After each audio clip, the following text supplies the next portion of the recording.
Hey everyone, good morning. Happy Thursday. I am so glad that it is the end of the week. What, buddy?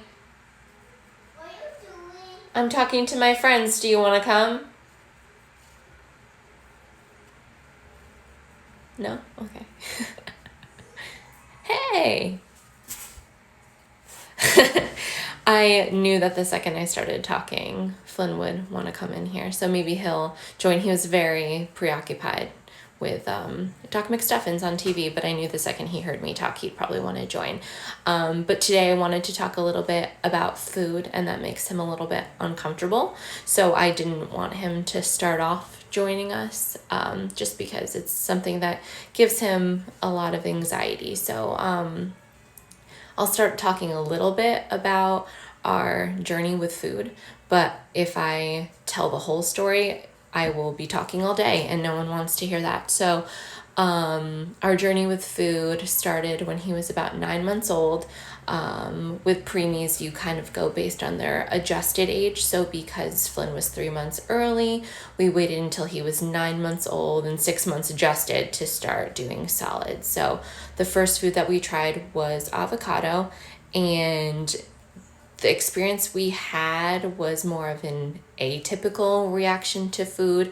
We expected some resistance with food. I mean, trying new things is hard. But this was more of a resistance, a defensiveness, spitting, gagging, vomiting, and it just wasn't the ideal experience. So after talking to his pediatrician about it, that's when we kind of started our early intervention journey. We got evaluated for PT, we got evaluated for speech, we got evaluated for OT, and so we started with just PT and OT, because it was assumed to be more of a low muscle tone issue, because he couldn't sit up assisted. We had to recline his high chair, and that kind of caused, we thought maybe that was his low muscle tone was causing him to have a difficult time with food, because you can't obviously swallow properly when you're reclined at a 45-degree angle. So that's where we started, and then it was thought to be a combination of low muscle tone, sensory concerns. We've done a lot of swallow studies, and everything is physiologically intact with him. He does have an arched tongue, which makes his sensory defensiveness a little bit more apparent because his tongue is shaped like this normally. It's harder to get past that tongue when you're not relaxed and your tongue is already like this, and it kind of arches back a little bit more. So that's a little bit difficult, but as far as, his swallowing reflexes, they're all intact. All of the parts are where they should be. It's just difficult for him to do.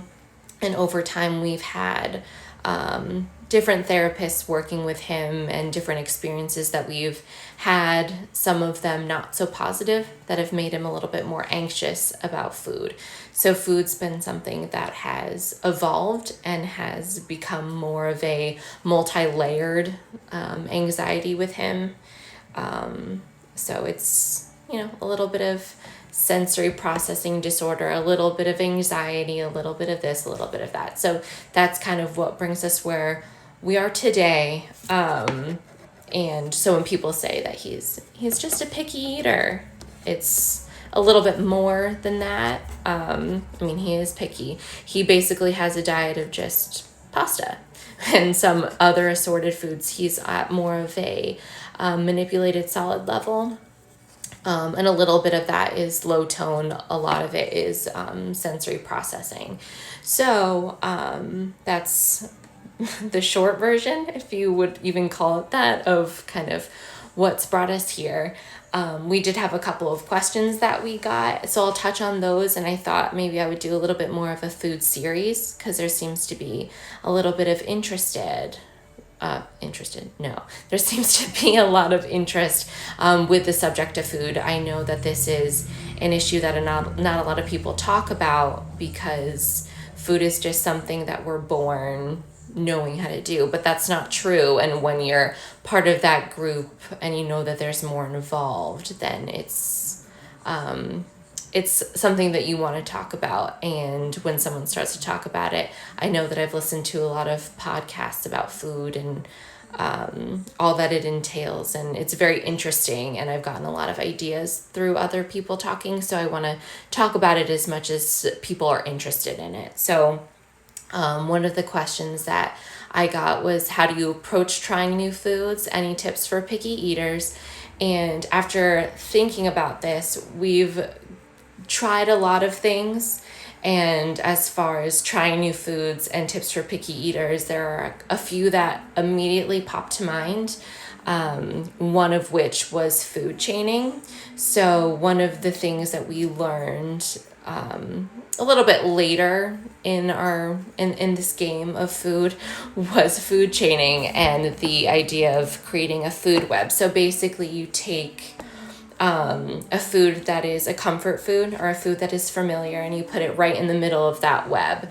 So let's say we start with pasta, and then we kind of talk about the characteristics of pasta. It's soft, it's neutral colored, it's, you know, he likes penne, so it has a hole in the middle and things like that. And you kind of branch off into characteristics, and then from those characteristics you introduce a new food. So pasta is soft. What else is soft? What can we try next? Oh, avocado is soft. Maybe next we try an avocado.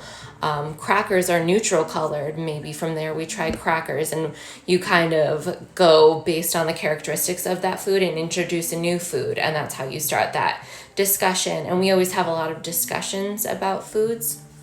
So, oh, this is soft just like pasta. This is crunchy just like chips. This is that, and this, you know, it, and I can always do an example of that too. It's more a visual aid, so I can always do a picture of a food web that we've created and share that with you all. And then we also do a lot of small portions along with comfort food. So I've posted a lot of pictures of the dinners that we do. And I do more of like a platter of comfort food, and then maybe if I try to, because Flynn is non-dairy, he has a dairy sensitivity, I do a lot of non-dairy recipes. So I always try to make something that if he's interested in, he can try. So I'll do tomatoes that he loves and pasta that he loves. And then maybe I'll do, the other day I did a little bit of asparagus. So like one stem of asparagus, and I just add that on his plate. And we also have his no thank you plate that we've also introduced to him. So if there's something that he doesn't like, he's at least forced to interact with it a little bit and move it off of the plate of food that he's eating and over to the plate that his no thank you plate that he doesn't want to try anything on. So at least he has to touch it or, you know, smell it or see it. It's all part of it. There's 28 steps to eating before you even put food in your mouth, and I'll show you. That's hanging up on our fridge, so I'll walk down to our fridge and I'll show you all what that looks like.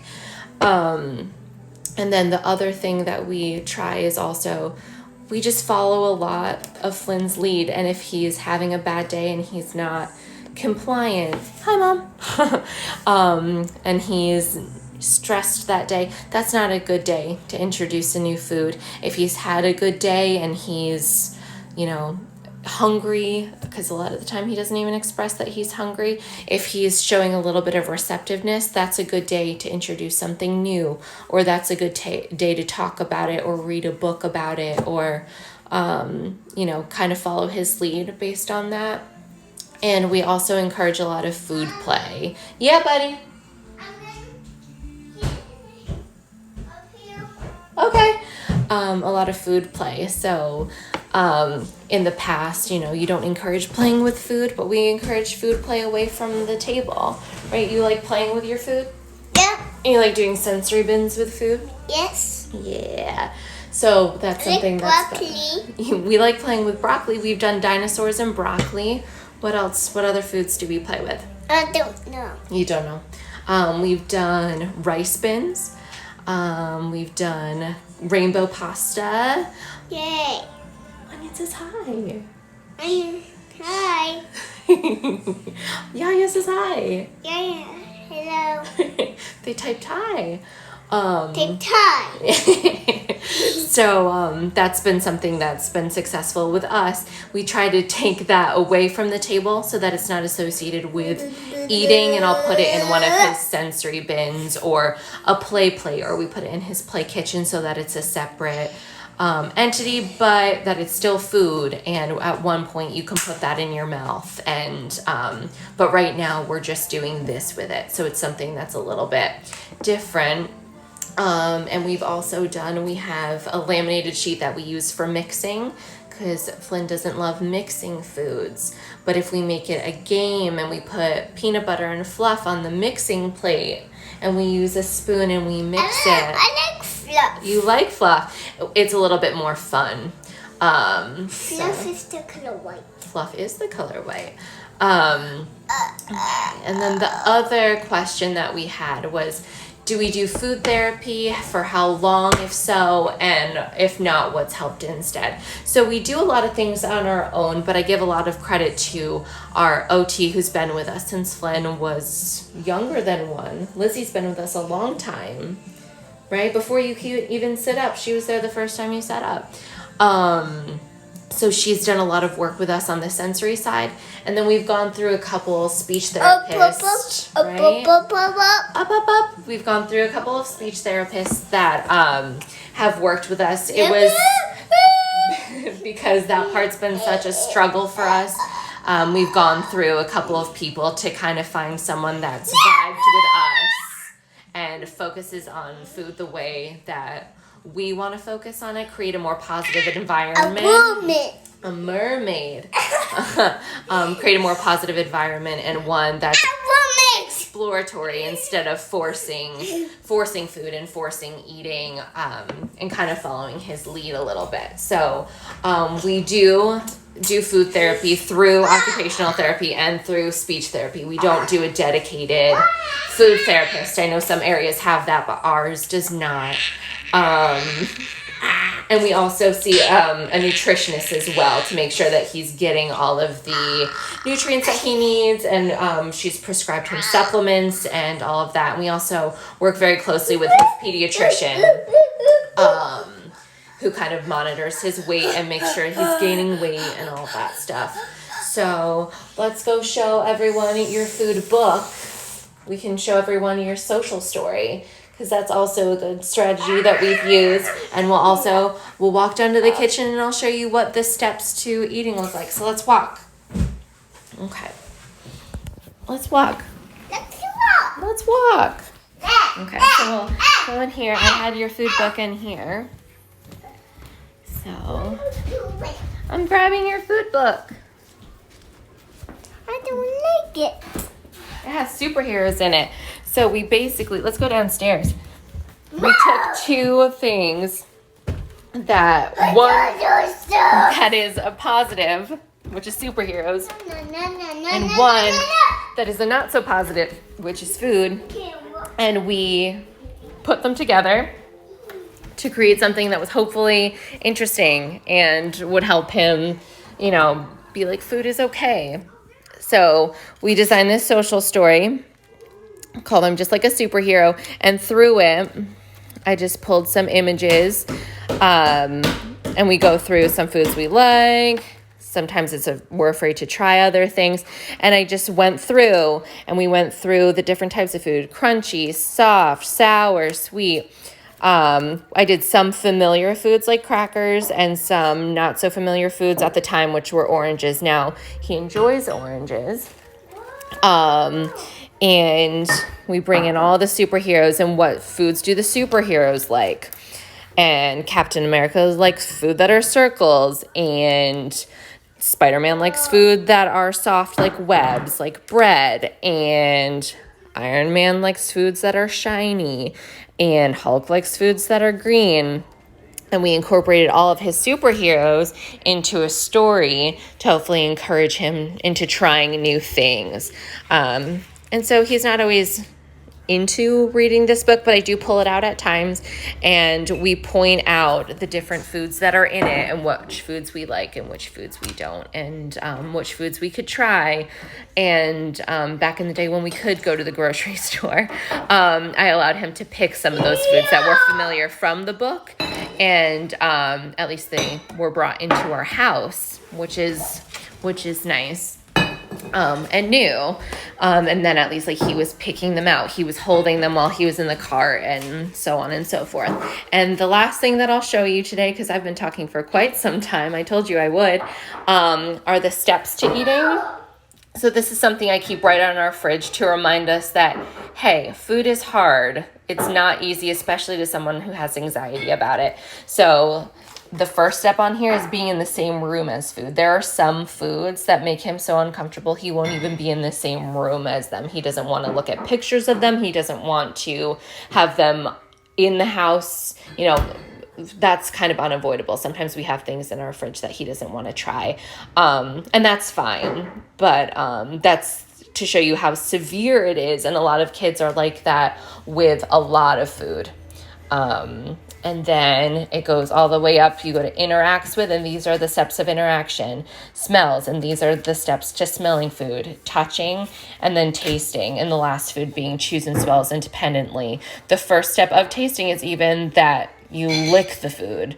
We try to encourage him to kiss the food that's unfamiliar to him once we've gone through all these other steps. There are foods that we've had around for so long that he still is in this interact stage with. So it's an interesting process, and even though I've talked for so long, I probably could do a series on it because it's something that's really interesting to me and has been a real struggle for us. So it's nice to bounce ideas off of each other and have a community of people who know food is hard and that it's a stressor and it's something to work towards. So having that attitude too, especially with your picky eater, knowing that, hey, they'll get there. There are just steps to this. And having little expectations about what's going to come out of this interaction with food. Sometimes even that is helpful. Just because you won't have those high expectations of yourself. And I know what it feels like to have this idea of something that you're going to do. You put an activity together and then it doesn't go as planned, or it's not, there's no reception to that and he doesn't want to do it. And I know what it feels like to go through that and kind of feel like you failed, but it's not a failure that you had. It's just an anxiety that they have. So it's not so much on you as it is to just making them comfortable. So I will end it with that. I hope everyone has a great Thursday, and we're going to continue our water play while I am late to work. Oops. But say have a good day. Have a good day. That was lovely. So we're gonna make more water mess on the table. I hope everyone has a great day. And if you have any more food related questions or any other things that you've heard me talk about that you want me to talk more in depth about, just let me know. Love you. I'm really glad that you stopped on this morning and checked this out if you're live with me, mom and sister. And to anyone who's catching it later, if you have any questions, feel free to send me a message or put something in the comments below, and I'm happy to answer any questions you have specifically related to food or anything else. What? I want my superhero Legos. You want superhero Legos? All right, we're going to go play superhero Legos. Have a great day, everyone. We love you. Say happy Thursday. Happy Slash Day! Bye.